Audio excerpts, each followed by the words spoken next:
Moté dans les tours H Media Sport pour la première fois écouter l'émission, s'abonner, partager, commenter aussi vraiment qui te communique très bien. Tu peux ça comme actualité sportive, ce qui te c'est que Makambo Zali ces derniers temps nous sommes les temps parce que tout ça en pleine préparation. Tu peux préparer l'équipe déjà conséquences pour la Coupe du monde. Peu importe la liste, on n'est pas là-bas. On fait des analyses pour préparer l'équipe donc la manière de préparer l'équipe c'est que tu peux bête pour maintenant. On prépare l'équipe déjà avant, pendant et après. Donc, c'est une façon d'ailleurs de préparer, raison pour laquelle nous sommes là les temps en temps pour parler de l'actualité sportive. Comme toujours, c'est moi votre MB, présenté Ira Maousse depuis Kinshasa, la capitale de la République démocratique du Congo. Vous allez belé pour l'Arabie Saoudite, pardon, les mots de joie. Mike Mukadi, là, n'a plus sur mbote bisiko zali, mon frère Mike, n'a plus sur mbote bisiko zali. Ah, le lot sur là, c'est concernant l'île foot. Vous allez remarquer dans le Bélango rematé, il y a des personnes qui ont pourquoi le Bélango foot. Maintenant, et ça, c'est la question le Bélango, mais c'est à nous. Les journalistes, les analystes, nous faisons que ça, football, on a vu ça dans le standard. Mais ceux qui sont journalistes et analystes, ils vont écouter, ils vont acte aux autres qui ont football, on a vu ça. Les autres, le foot, des autres, les gars qui ont match à Niema Union, match à Zegli Congo, dans la Vite Club, on va parler aussi à propos de la sortie médiatique. Oyo, mon amour, tu es bon de celle-ci. Tu es bon de celle-ci, sortie médiatique, dans Canal Plus, sortie médiatique, on essaie de polémique. Est-ce que l'international congolais, façon le bel Kiango, et ça qui bientôt bien, Albert Kaka, la contribution à la sélection congolaise, sur la série pour publier qui, à comment qui, à ce qui concerne la comment qui Instagram, tu peux savoir news concernant l'équipe nationale Bisso, préparation de Banda, rassemblement de Banda, déjà pour rejoindre l'équipe nationale na Belgique côté rassemblement de Banda, tu sur le une émission, s'abonner, partager, commenter, de tout ça sur le mais tout ça comme actualité sportive. Donc s'abonner, partager, commenter pour la première fois, s'abonner, partager, commenter, c'est là vraiment qui te communique. C'est moi votre elle me présenter Ira Maousse depuis Kinshasa, la capitale de la République démocratique du Congo. On va commencer à ce qui concerne le championnat congolais. Championnat congolais, ce n'est plus le même championnat au Toyebaka. En 2015, vite quand on a la demi-finale, il y a la Ligue des Champions, mais c'est la finale de la Ligue des Champions. Mais ce n'est plus le même championnat. Et là, quand on a le championnat, premièrement, il y a les dirigeants du club. Deuxièmement, il y a l'autorité. Troisièmement, il y a les supporters. Nous avons le football. Des autres, les qui, dans le match qui entre Zaga du Congo, on a vu le club. Mais tout ça n'a pas de responsabilité. Ils ont les dirigeants du club, ils ont l'autorité, ils ont les supporters. Maintenant, nous connaissons plus, ils ont l'autorité, parce qu'ils ont l'autorité. Avant, supporters, c'est des gars comme ça, c'est-à-dire qu'il y a activement un arbitre, c'est là qui, ou bien activement des gars qui ont ils ont bien été. C'est-à-dire qu'on doit connaître plus nos autorités. Déjà, pour débriefer, analyser, comme les gars, on a, tout le monde qui des autres, les gars qui. Il y a des animateurs, des animatrices, par exemple, blessures, même sur il y a des images. Oh, beaucoup moins, ça bien été. Les supporters, c'est qui, par contre, on a terrain, ça a des ordres. Maintenant, pourquoi on a terrain, ça a des ordres? Ils ont acquis parce que Vite Club a mené 1-0. Vite Club a mené 1-0. Après, Vite Club a marqué des MB. Moi aussi, j'avais vu la vidéo. Ils ont acquis valable. L'arbitre a annulé. Maintenant, le match est en cours. Après, après qu'il y a adverse, vous avez dit à égaliser. Ils ont des ordres. Les supporters, il y a vite qui n'a pas de terrain, c'est des ordres. Maintenant, en regardant l'action, vous avez recherche pour moi, bio vite club chaque des amis, ils ont qu'il faut tuer. Mais l'arbitre, on a beau avec nous. Par là, nous connaissons plus de l'autorité de Bissau. L'autorité de Bissau. Premièrement, l'autorité de Bissau, arbitre Nini, beaucoup coaché, arbitrer un grand match. Parce qu'actuellement, Kinshasa, Zegli du Congo Vite Club, ils ont un match intensité. Et remplacer des arbitres, remplacer Vite Imana. Et comment Zegli du Congo Vite Club. Ils ont remplacé des arbitres congolais. C'était un match où il était instant macasse. Même en Angleterre, en Espagne, en France, jamais dans un match où il y a une forte intensité, bon, ça ne fait pas mon amour. Maintenant, cette dame, c'est elle qui a été l'arbitre, il y a un match, mon amour. Normalement, c'est l'autorité, ce n'est pas la première fois. C'est la deuxième fois, déjà, c'est la troisième fois. Entre Zerle et Corona Vite Club. vous donnez le sifflet chez une femme. Moi, c'est attaque de la formation de Nénin. Moi, c'est ça, moi aussi. Et ton système match, tant ça que gérer en côté. Parce que match, on est intensité, et ça m'a casse. Et ça, match, on peut se changer dans l'arbitre, siffler. Parce qu'il y a déjà à vivre l'intensité. Il y a ça, moi aussi, vous lui donnez la chance. Il y a un arbitre, même si c'est une bonne personne, arbitre, à ça, on bien. Mais, et ça qui est vraiment important. Il y a un peu ça, il y a arbitre match.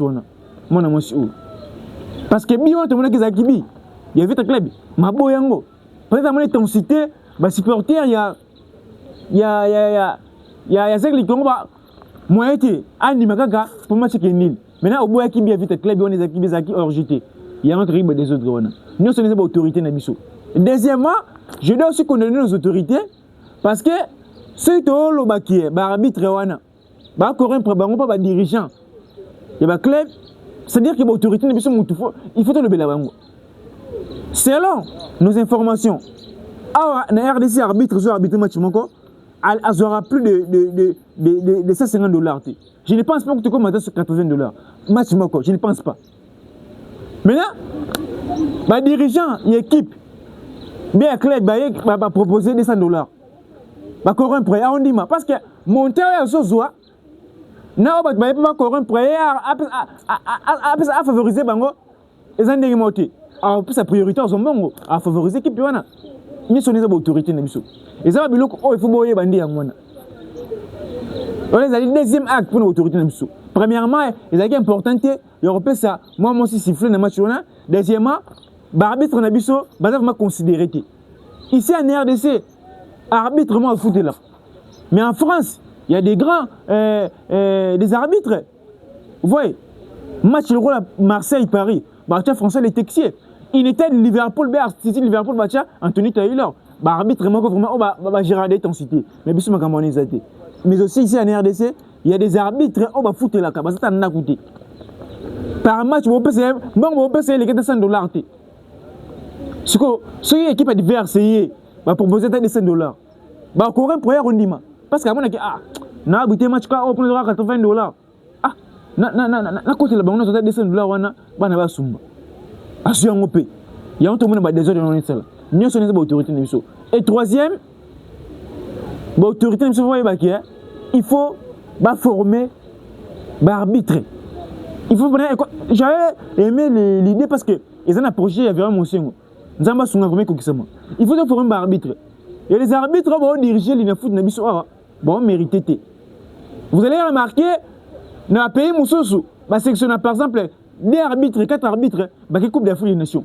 Mais en RDC, tu as 3. Des je sais que là, na assistant na moko, attention na Katanga, assistant na mi balé à Brazzaville. Bango ba kina bango coupe du monde. Ba grande compétition. Vous voyez, il faut te former l'arbitre. Mais toi, on a vu c'est l'arbitre.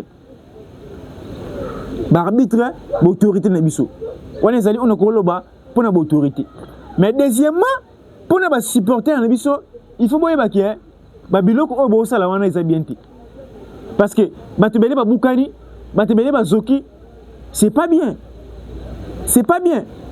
Il y a d'autres vidéos dans la bino parce que ça somme. Nous monter dans la TV au côté. Et les gars en RDC. Maintenant, vous dites à chaque fois, Sébastien Desabre doit sélectionner un joueur qui évolue par exemple à Vita Club avec un essai du Congo. Mais il faut que ça en ait en continuité, qui a bien un joueur. Parce que dynamique est zatée. Bon, on a une condition encore précaire, mais vous aimez aussi faire des troubles. Il y a un bébé, c'est non, installation. Ici à Kinshasa. Stade Moka, oh, champion de bêtement. C'est Tata Raphaël. Martyr de quand même, on a mis ça la maraté. Maintenant, bon, ce bébé ici, actuellement, c'est comme un bébé à Wapi. Les supporters ne sont pas bien. Ceux qui m'ont dit parce qu'on avait vu le bi valable, il fallait gérer la situation. Pour gérer la situation, après match, les dirigeants va continuer à être dans le foot. Dans le foot, on va évaluer. On va faire des points. On va suspendre l'arbitre. Mais il y a des autres, il y a un stade, il y a des joueurs, il y a des chocs. C'est pas normal ce qui se passe dans notre football. C'est pas normal. Par exemple, pour lequel on a que Iran a aussi la foutité. Et ça, biloko bon. Ça fait mal si on attend ou bien on voit ce qui se passe en RDC. Il y a des femmes, oh, Beti Bango, c'est pitoyable. Donc, c'est vraiment dommage. Na oyo, et je le cas en RDC, l'autorité n'a biso, monsieur Véron Moussengo, aux armes, on a cassé au sale. Donc, on est là, accueillir yo. Soyez les bienvenus, monsieur le président de la fédération Véron Moussengo, accueillir yo. Non, tout le monde, il y a d'anxiété. Au commun, il y a grave. Parce que yo, aux armes, on a cassé au sale, il y a un bon sabino qu'on a tout. Aux armes, il y a un projet que tu vas voir. Sauf que les armes, bien vite, club, on a baboye qui ont. Arbitre, ok, peu beaucoup, à tel peu bon. Les habits, en diminuant. Déjà, on est la maté. Vous voyez, les habits locaux, oyo, l'autorité n'a biso, surtout président de la fédération, yom toye, autant lango, autant lango pour vraiment, Eza, Kito Kobingité. On va prendre la deuxième thématique, les alliés sorties médiatiques, il y a Théo Bongonda, tu vis très bien, à l'écart qui na Canal Plus. Tant à l'écart na Canal Plus, bah pour ça que bah question belé pour n'attendre de jeunes. Il faut savoir que cette saison, Théo Bongonda avait fait 47 minutes. Le Théo Messi, notre Messi, il a joué juste 47 minutes cette saison. Bah poser la question, est-ce que combien de 47 minutes de saison catastrophique, est-ce que Ozobangate, qui est une liste de Sébastien de Saint-Provoque, il a dit qu'il n'a pas peur parce qu'il a une relation particulière avec Sébastien Desabre. Et là, c'est le mot un peu polémique. Mon Mboka, c'est un bon joueur. Aïda Abisso, il faut avoir contribution à ça en équipe nationale. Tout le Coupe du Monde, mais tout le monde a le droit de diviser. Mais, on te condamné, mon Mboka, parce que sa réponse, c'est ça qui est bien dit. Quand il dit qu'il a une relation particulière, il y a un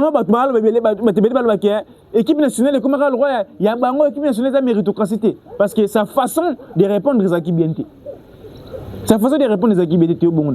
Mais moi, dans le bel qui mais moi, tant que moi, je réagir sur Instagram, non, non, le belango. Parce que Belo Moussou, tu roules au bangoté. Mettons, nous à réagir dans le belango. Dans le belango. Parce que nous, le bel qui est. Aux Aobangaté qui est dans la liste de Sébastien Desabre, sera aux Ala ou pas. Pour ne pas rater les gens, parce que tu as une relation particulière. Le mec m'a dit, normalement, il faut le battre au bang. Parce que je me dis 47 minutes, 47 minutes. Au fond, le battre, non, j'ai peur parce que j'ai joué juste 47 minutes, toute une saison. Il faut le battre au bang, mais le battre parce que vous avez une relation particulière avec Sébastien Desabre. Raison pour laquelle tu es condamné, tu es bien té. Tu es équipe comme le rôle équipe, moi, il y a des camarades. Tu es bien té. Il faut répondre à des moussous.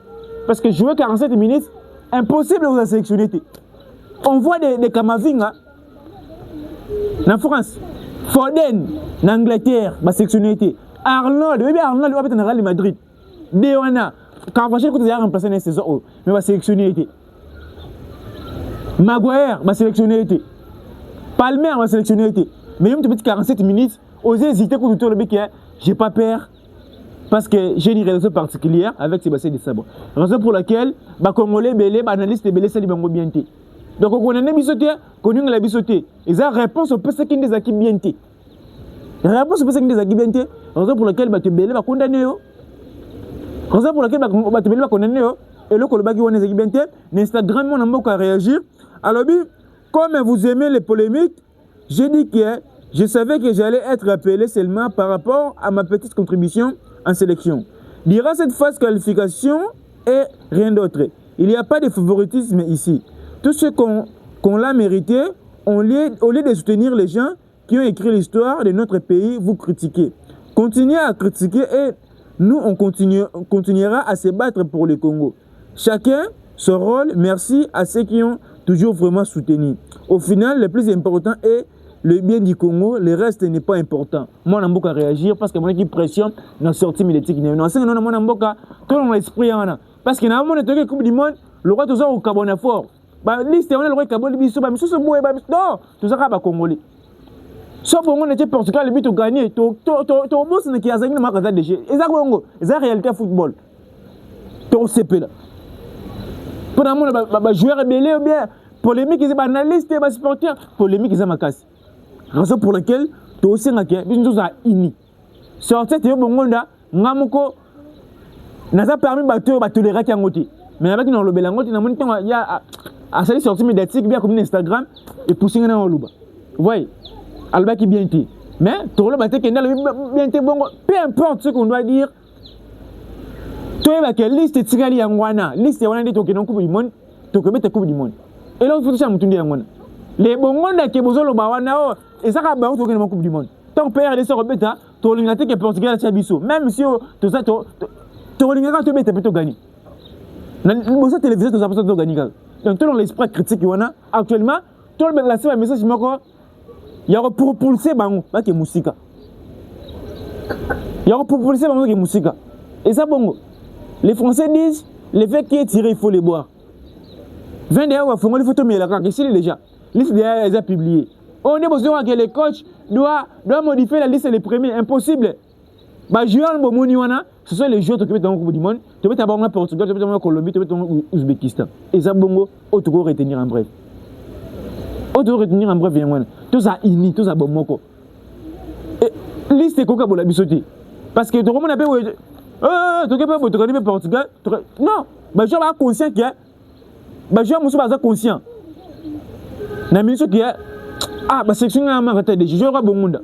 Pression, tu as tiré. Tant que vous bien. Pression, tu as tiré.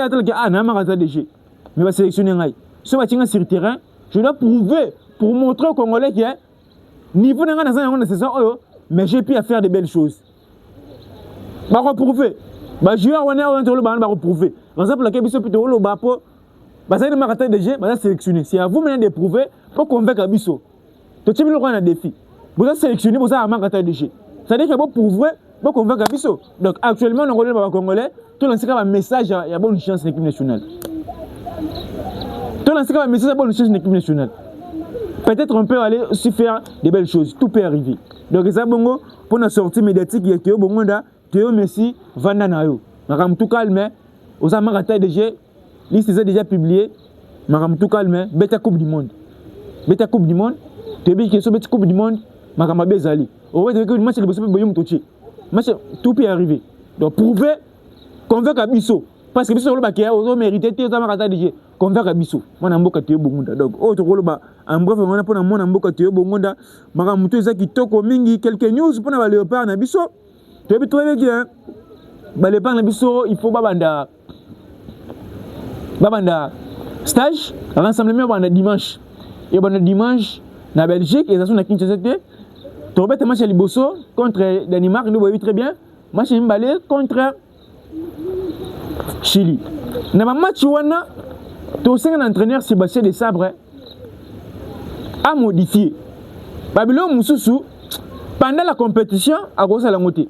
Parce qu'on peut jouer contre le Danemark. Il doit utiliser le même système de par exemple 4-4-3. Ou bien 4-3-3. Contre le Chili 4-3-3. C'est sa meilleure formation. La plupart, c'est la formation qu'il utilise à chaque fois. Tu vois ça, on peut contre le Chili, Topoli, contre le Danemark, Topoli, dans le système de Johanna, on part à la Coupe du Monde, il doit aussi utiliser le même système. Et ça, bon côté. C'est-à-dire qu'au match Johanna, il doit proposer, mettre plusieurs systèmes de jeu sur le papier, sur le terrain, la journée. Parce qu'on peut aller à la Coupe du Monde, on joue avec 5 3D. Tout peut arriver. Tout ça, le Coupe du Monde est exceptionnel. Avec un autre système de jeu. Vous voyez, il doit aussi opérer ou bien savoir comment faire des changements. Tant on a le joueur, on doit renforcer l'équipe. Ils n'arrivent pas à me battre. Premièrement, ils ont pour la ligne. Côté l'équipe, le rôle à Sénégal. Tu vas le 9 septembre. On est comme on dans le stade de Marty. Parce qu'il y a un stade de Marty. On va mettre sur remontada. Tu vas le 9 septembre 2025.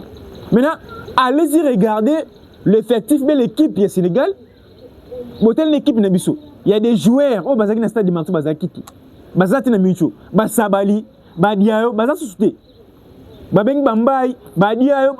Donc, beaucoup de l'effectif, le 9 septembre, on a quitté ça.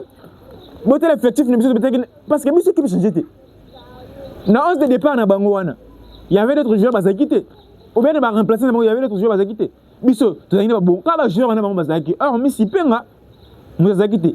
Mais on va renforcer Bambay, Moustapha Mbo, défenseur. Vous voyez, on va renforcer une équipe. Ce qu'on biso et le ça biso passe l'autre c'est qui va tout renforcer qui point nini. Actuellement toutes les équipes dans le monde ba na facilité ko étudier biso. Mais avec une attaque na biso les gestes de bantu oui ça. Tu vas essayer beaucoup. Tu veux que ça beaucoup abi bongo dans côté. Oui ça bimi sipinga côté. Soit ça oui ça bimi cher à côté. Mais l'équipe adverse ba na facilité ko étudier biso. Mais l'équipe le roi Sénégal pour étudier ça pas difficile hein parce que ma côté Ismaël ça il m'a dit Mathieu Jackson à 4. Bah mais si il m'a dit il boy, on le met à côté ça à côté mani. Bah mais si ça me côté mbaï. Voyez, bah Robin il s'appelle Nicolas Jackson, bah côté mani na 9. Donc pour dire si les ça passe, éviter bah on va bandio, bah nan mission de l'équipe bah quoi d'ailleurs, bah on va bango raison pour laquelle on cherche à renforcer l'équipe. Vous voyez. Tu sais moi quelques têtes bayana pour te bouleverser bango. Te bouleverser bango. Parce que l'équipe roi bah Portugal on a tout bêtement bango qui ba Colombie. Bah qu'on s'est référé dans match de contre Jamaïque, match de contre Nigeria pour ba étudier biso. Bah étudier biso dans match amicalité parce que match amical il y aura des changements. Mais pour ba étudier biso ba étudier biso match officiel. Bah tu as un match de contre Nigeria, match de contre Algérie, match de contre Sénégal, match de contre Jamaïque, bah ça dit Cabo. Et idem, ce sont les mêmes joueurs. Ce sont les mêmes changements. On a facilité quand tu dis biso. Ah bah bête arabo. So muka abimi et doka muto akota. So doka mbabi abandi, c'est que muka muto akota. Ah so piqué, muto sama blessure. Et ça piqué muto akota. Ah bah bête maswak. Maswak so les meilleurs kota yoris kambe. Ah bisaka tonzem. On a facilité. Ouais. Ils ont la facilité de nous étudier. Raison pour laquelle tu as pour ça. Moi quelque chose tu peux te bouleverser ma cambo. Ouais. Pour nous le penazana boy match indi pour nous la côte. Maïla la fin là-bas. Kabou si tu bengue pena bo match ni bo méchant bima kabou ti kota ah kabou ba ti gete ba ti si penga na méchant kilia ba bilo to linga tout ça ndi ngona malheureusement tous en continuité avec Sébastien de Sabado. Ce qu'on doit retenir c'est ça, il avait dit que il doit changer l'équipe après la Coupe du monde. Donc après la Coupe du monde c'est la réaction parce que des joueurs actuellement va accepter la RDC, ils sont nombreux. Bah monsieur on a manifesté volonté mais ça déjà belé au niveau de la RDC. Donc on doit respecter la décision de l'entraîneur, peu importe celui le numéro 1, celui le président, celui le chef, celui qui doit prendre les décisions, même si il doit écouter aussi la manche, il doit écouter la presse, mais c'est à lui de prendre les décisions. Donc Sébastien de Sabre, sur la décision, on doit respecter toutes les décisions de l'entraîneur Sébastien de Sabre. On est allé au concerné moi ba news équipe nationale biso pour la Coupe du monde oyo to robeta. Ndebo yebi qui rassemblement na Kinshasa. C'est d'entraînement, il y a public, ils ont soutenu. Rassemblement directement en Belgique. Bah, joueurs, rassemblement le 25. Il y a des joueurs de football qui jouent encore au monde. Tant de autres avec 47 minutes. À ça, tout le monde pena. Rassemblement avec des bandes. À ça, il y a en Belgique. On va travailler. Parce que le club est libéré sur 2 semaines avant le championnat. C'est-à-dire qu'il y a à travailler individuellement, à travailler côté. Parce qu'il y a qui en France, il y a un canal qui a en France, pas un visa pour les États-Unis. À ça, tout le monde qui est Belgique a se relancé. Dans mon séance d'entraînement, on a se relancé. Vous voyez, je vais le voir même dans le championnat de Silaki. Ah, c'est la les 25 jours ensemble, bandi pour Aya. À ça, tout le monde a déjà à se relancer. Tout le monde est au bon monde. Nakan, à se relancer qui a raisonné que déjà, l'équipe d'Espagne. Avant de me rassembler, tout le monde qui a travaillé parce que s'est relancé, tout le monde avait fait aussi une canne exceptionnelle. A marqué Mathieu Liboso, il était l'un des atouts majeurs pour le but contre le Sénégal. C'était bon monde. C'est-à-dire quoi? Je ne sais pas si je vais jouer rassemblement, ça va les 25 t. Joueur le là, Noah Sadik, soit les 26. Pas Sanine. Asa bail na makula, ça arrive tout d'un coup. Asa ba c'est un entraînement sur ça déjà. Je le vois même. Je viens le coup là, qui bon, Mbemba, bon monde, bah oui ça. Bah je me démarre ensemble, parce que il y a des joueurs, bon hormis oui ça parce que Newcastle on a besoin de soukate. Mbemba des matchs c'est là qui, Mboukou c'est là qui, Maël c'est là qui. Bon moi d'accord c'est là qui avant que ça c'est là, il est venu c'est là qui. Bah je me démarre, bah rejoindre l'équipe kuna, bah on est en préparation. On est préparation, on va travailler individuellement, on va se relancer. Parce qu'actuellement, même si on va jouer des matchs amicaux, joueur azara na rythme sans bête ba match. Je le roi non Sadik, attends finissez contre Danemark, vous finissez contre Chili. So bo contre Portugal, ah bête parce que azana rythme. Azana rythme. Comme ça pour la guerre contre Chili, même si on dit qu'on va jouer avec une forte intensité, bon mon cas c'est Lille. Tu gagnes 1-0, au moins peut te poli parce que les codes donnent la priorité, na ba joueur ba Monda, ba Wissa, ba Bakambu, ba Mbemba, on peut ça ba ngota ndg. Ba passe comme ba Monda parce qu'on peut ça ngota ndg. Mais tant on le regarde toute une équipe prête avec des joueurs qui sont très performants. Bah moi je le contre Chili on est match to ban était discipline ma casse. Tu gagnes pour tout l'axe déjà que tu soya. Mais contre Danemark on a raté un match amical, tout ça Lille, tu gagnes 1-0 pour aller quand tu de la même manière on est contre Bermude. Jamais gagné Bermude 4-0, puis tu gagnes Bermude 2-0, bien penalty bien il y a Mayele. Pour les coachs avaient aligné une équipe. Tu vois, une équipe. Moi, je dois être mais une équipe est faible. Elle ne peut pas se monter de jeu. À chaque oui, ça ne peut pas de jeu. À chaque piquet, à chaque impasse. Vous voyez, les joueurs, à chaque massoua, que je vais de jeu. Et donc, c'est là bon monde. Donc, autre rôle, bref, pour une équipe de Bissou, non, chaque fois, peu importe, tout ça va Congolais. Tout ça va Congolais. Tout le monde va polémique avec Mickey. Oh non, on est des Congolais, tout le monde Congolais. Mbok Zambo na biso. Mbok Zambo na biso, tout ça ini. Tu vas match le bosso le 17 na Houston. Na solina bande konanga musu bana Canada.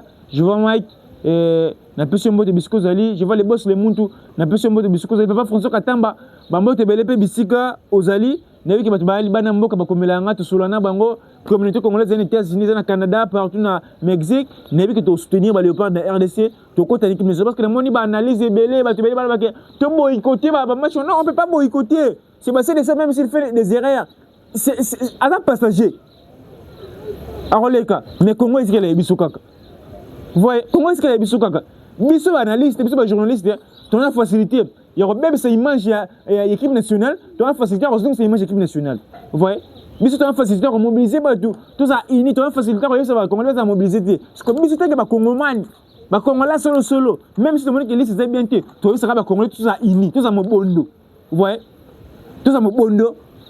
Tout ça va stadium comme c'est équipe nationale. Bisou ba fan zone go in na makasi. Vous voyez? Donc ma mutu ça kitoko mingi, tout le monde est na mutu qui lit c'est ça mabe, tout le monde na mutu. Tu vas me dire que penser na mutu comment on doit jouer pour gagner le Portugal? Quelle stratégie on doit mettre en place pour gagner la Colombie? Comment on doit monopoliser? Comment on doit quelle politique on doit mettre en place pour gagner l'Ouzbékistan? Ce sont des choses qu'on doit mettre en tête actuellement. Ce n'est plus qu'elle liste des amabe, c'est passé les sabres, ce n'est plus le moment. Ce n'est plus le moment de konanga ba congolais. Donc autre sola pour aller au Yangwana. Tout s'abonner, tout partager, tout commenter, au lingo soutenir l'émission, comme l'anga numéro zani ça vraiment qui te commune. Comme l'anga soutenir l'émission, tout côté matériel pour coupe du monde zo banda ça ba interview, tout ça ba via ba tuna banzela donc ça tout ça bana ma tosi moko vraiment il y a bien moi ba mukena bino ko benga pe botindi ça vraiment qui te commune pour soutenir chaîne, pour soutenir ngai mon amboka ira mawisa. Donc tout le monde biso ba jeune to yé na communauté congolaise, to yé peut-être ça actualité sportive, ba mission air to mona bango na match vite. Avant il y a mabanga jeune moko boye akia yiba nae mais biso ya boye na ba difficulté mais nangolo nzambe to aussi imposer to cette actualité. La seule façon ya encourager biso ezali bino tango bo benga bo soutenir donc bo s'abonner bo partager bo commenter ça vraiment qui te communique. Sinon portez-vous bien, gardez le sourire, faites-vous plaisir avec votre argent car les problèmes de la vie ne finiront jamais. Merci, à la prochaine.